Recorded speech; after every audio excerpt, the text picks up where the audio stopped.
Bonjour à tous, nous assistons aujourd'hui à un tournant historique en Syrie. Le président Bachar al-Assad a fui et le groupe rebelle Hayat Tahrir al-Sham, ou HTS, contrôle désormais Damas. Nous sommes le 8 décembre 2024 et il s'agit d'un bouleversement majeur au Moyen-Orient. HTS, dirigé par Abu Mohammad al-Jolani, s'est emparé de Damas après une offensive rapide. Bachar al-Assad, au pouvoir depuis 2000, est tombé. La Russie a confirmé sa démission après d'intenses négociations. Les réactions internationales affluent. L'Ukraine perçoit cet événement comme la chute inévitable d'un dictateur soutenu par Vladimir Poutine. Israël parle d'un jour historique, tandis que la France salue la fin de la barbarie.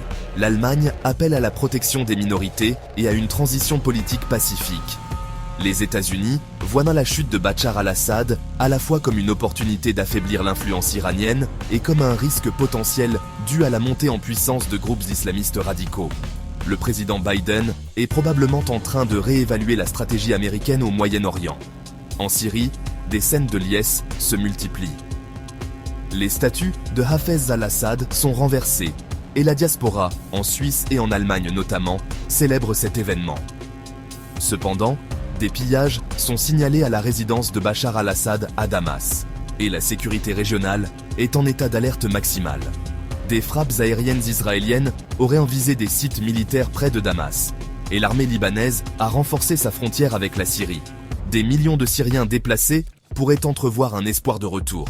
Mais l'instabilité et la montée en puissance de HTS, un groupe ayant des racines dans Al-Qaïda, suscitent de vives inquiétudes.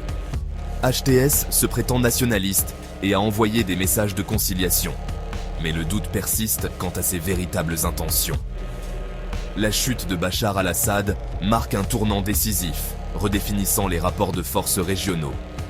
L'influence de l'Iran est désormais remise en question, et les alliances au Moyen-Orient pourraient être profondément modifiées.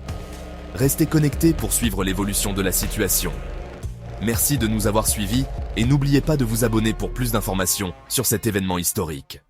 À bientôt.